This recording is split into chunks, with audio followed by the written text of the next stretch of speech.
Vamos lá então, mais um exercício aqui. Então nós vamos trabalhar aqui forças de interação intermoleculares. E aí começa com a seguinte questão, né? Considere as seguintes interações. Então, metano com metano, ácido bromídrico com ácido bromídrico e aqui metanol com água. E aí ele pergunta as forças intermoleculares predominantes que atuam nas interações 1, 2 e 3. Vamos lá. Então, metano. Metano nós temos a estrutura aqui, em cada ponto ligado a um hidrogênio. Então, como eu tenho os 4 ligantes iguais, tá? Nós vamos ter aqui uma molécula apolar. Então, quando ela interagir com outra molécula apolar, o que acontece aqui? Nós temos aqui no caso está sendo dipolo temporário, né? Então, a gente tem um dipolo induzido nessa questão aqui, que vai ser esse dipolo temporário aqui. O HBr, então nós temos a diferença aqui de eletronegatividade entre o bromo e o hidrogênio. Quando acontece essa relação aqui, né, vai acontecer um dipolo permanente aqui entre essas duas estruturas. E aqui acontece novamente um dipolo, só que esse dipolo aqui, né, a gente tem uma classificação específica para ele, né?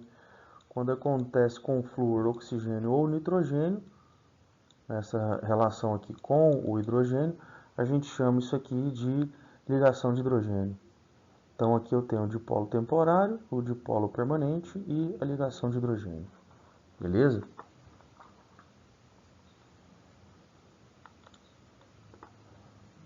Vamos para a próxima. Próxima perguntinha aqui, está falando com relação ao gelo seco, ele já dá até a estrutura aqui, fala que está no estado sólido, então está baixando a temperatura para formar o gelo seco. E ele quer saber qual é a proposição correta.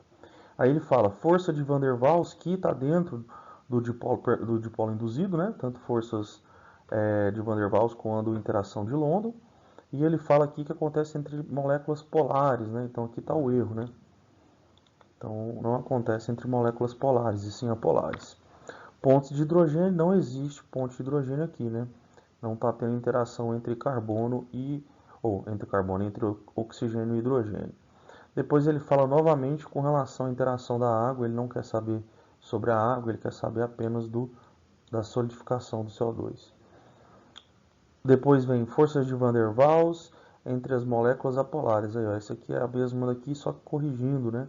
O polar por apolar. Então aqui está corretíssima.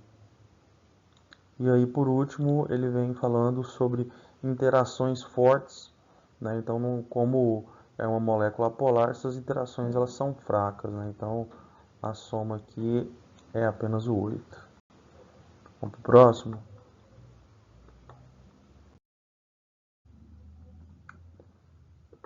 Próxima pergunta.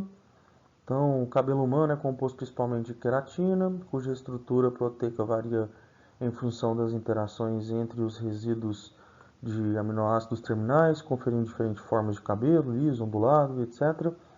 As estruturas relacionadas adiante ilustram algumas dessas interações específicas entre pares de resíduos de aminoácido da queratina.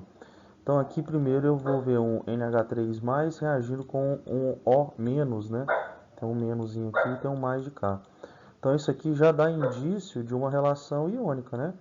Eu tenho um cátion e eu tenho um ânion, isso aqui é uma ligação iônica que está sendo feita aqui. Beleza?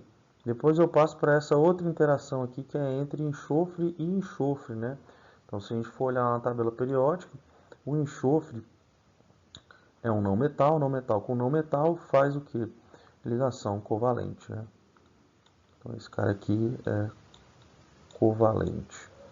E aqui eu tenho o hidrogênio interagindo com o oxigênio. Novamente, aquela regrinha do flúor, oxigênio e nitrogênio reagindo com hidrogênio. Então eu tenho uma ligação de hidrogênio. Então vamos lá, iônica, já elimina aqui, essa galera aqui, dipolo covalente aqui. E depois eu tenho uma ligação de hidrogênio. Então é exatamente aí a alternativa correta, a letra A. Beleza, vamos para a última aqui. Será que é a última? Acho que ainda tem mais uma, né? Para responder a questão, enumere a coluna B com as substâncias da coluna A, na qual estão relacionados os tipos de interações intermoleculares. Então aqui ele fala para a gente ponto de hidrogênio, ligação de hidrogênio, né? Dipolo induzido, molécula apolar, aqui molécula polar, e dipolo que acontece entre molécula polar. Diferença do dipolo para ligação de hidrogênio. Ligação de hidrogênio só ocorre entre flúor, oxigênio e nitrogênio, estando ligado ao hidrogênio. Então aqui, ó, flúor com hidrogênio, 1. Aqui embaixo, nitrogênio com hidrogênio, 1. Aqui eu tenho hidrogênio e cloro, né? Não é uma ligação de hidrogênio, mas é um dipolo, né? Porque o cloro é mais eletronegativo do que o hidrogênio. Então aqui nós vamos colocar um 3. Aqui no meio sobrou Cl, Cl. Então aqui cloro, os dois têm a mesma eletronegatividade, né? Então forma um dipolo induzido. Então aqui é um 2. Aqui CO2 a mesma coisa, né? Então eu tenho carbono aqui no meio, oxigênio para lá, dupla de oxigênio para cá.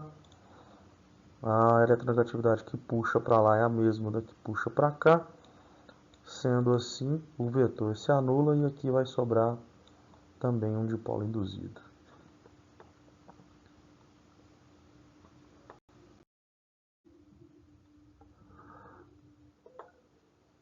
Ok. Então aqui fala que tem um adesivo com base em polímero, beleza? E ele já apresenta aqui, ó, esse OH aqui. Ele quer saber o seguinte: a ação adesiva desse polímero envolve principalmente a formação de ligação de hidrogênio, né, entre os adesivos da superfície que é aplicado. Considera a estrutura e, com base nessa informação, é correto afirmar que ele vai funcionar melhor com quem? Aqui é aquela questão de semelhante com semelhante, né? Então eu já dou uma olhada aqui no polietileno. Lembra que um hidrocarboneto, né? Hidrocarbonetos eles são apolares e essa molécula aqui ela é polar. Aqui novamente a mesma estrutura continua sendo apolar, né? Só tem ligação entre carbono e oxigênio aqui. Beleza. Aqui eu tenho o cloro, né? Que vai fazer com que essa molécula seja polar. Beleza. No entanto, aqui eu tenho o OH, né? Novamente. Tem o O aqui, tá? Então, o que acontece? Como tem uma grande quantidade de oxigênio e hidrogênio aqui, apesar dessa estrutura ser polar, essa daqui é polar, mas o tipo de ligação aqui vai ser exatamente uma ligação de hidrogênio. Então, dessa forma, a melhor, assim, vai ficar melhor, né? A cola com a celulose, né?